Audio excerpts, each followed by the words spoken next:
നിങ്ങൾ ഒരിക്കലെങ്കിലും ചിന്തിച്ചിട്ടുണ്ടോ, ലോകം മുഴുവൻ ഒരു ഭാഗത്ത്, ഒരൊറ്റ മനുഷ്യൻ മറുഭാഗത്ത്. ആ ഒരാൾ ജയിച്ച കഥയുണ്ട് ചരിത്രത്തിൽ. വിഗ്രഹങ്ങളെ വെല്ലുവിളിച്ച, രാജാവിനോട് തർക്കിച്ച, തീയിലേക്ക് എറിയപ്പെട്ടിട്ടും ചിരിച്ചുകൊണ്ട് ഇറങ്ങി വന്ന ഒരു മനുഷ്യൻ. അദ്ദേഹമാണ് ഇബ്രാഹിം നബി. ഇബ്രാഹിം നബി ജനിച്ചത് ബാബിലോൺ എന്ന നാട്ടിലാണ്. അവിടെ രാജാവ് നമ്രൂദായിരുന്നു.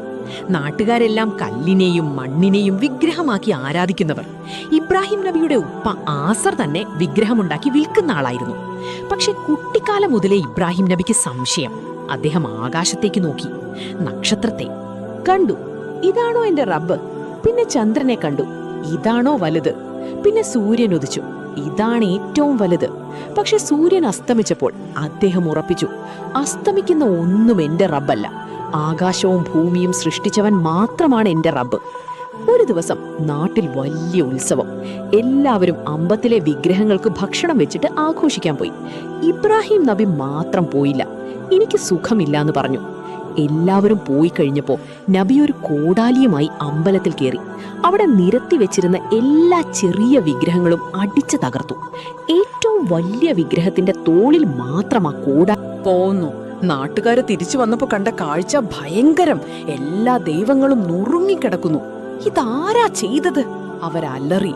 ഇബ്രാഹിം എന്ന് പറയുന്ന ചെറുപ്പക്കാരൻ ഞങ്ങളുടെ ദൈവങ്ങളെപ്പറ്റി മോശം പറയാറുണ്ട്, അവനായിരിക്കും എന്ന് ചിലര് പറഞ്ഞു. അവർ ഇബ്രാഹിം നബിയെ വലിച്ചിഴച്ചു കൊണ്ടുവന്നു. എടാ, നീയാണോ ഞങ്ങളുടെ ദൈവങ്ങളെ ഇങ്ങനെയാക്കിയത്? നബി ശാന്തമായി പറഞ്ഞു, ഞാനല്ല. നിങ്ങൾ ചോദിക്കാ വലിയ വിഗ്രഹത്തോട്. കോടാലി അവന്റെ കയ്യിലല്ലേ ഇരിക്കുന്നത്. അവന് സംസാരിക്കാൻ പറ്റുമെങ്കിൽ ചോദിക്ക്, ആരാ ചെയ്തതെന്ന്. നാട്ടുകാര് തല താഴ്ത്തി. അവർക്കറിയാം കല്ലിന് സംസാരിക്കാൻ പറ്റില്ലെന്ന്. പിന്നെ ദേഷ്യം വന്നു. നിനക്കറിയില്ലേ ഇതിനൊന്നും മിണ്ടാൻ പറ്റില്ലെന്ന്? ഉടനെ ഇബ്രാഹിം നബി ഗർജിച്ചു.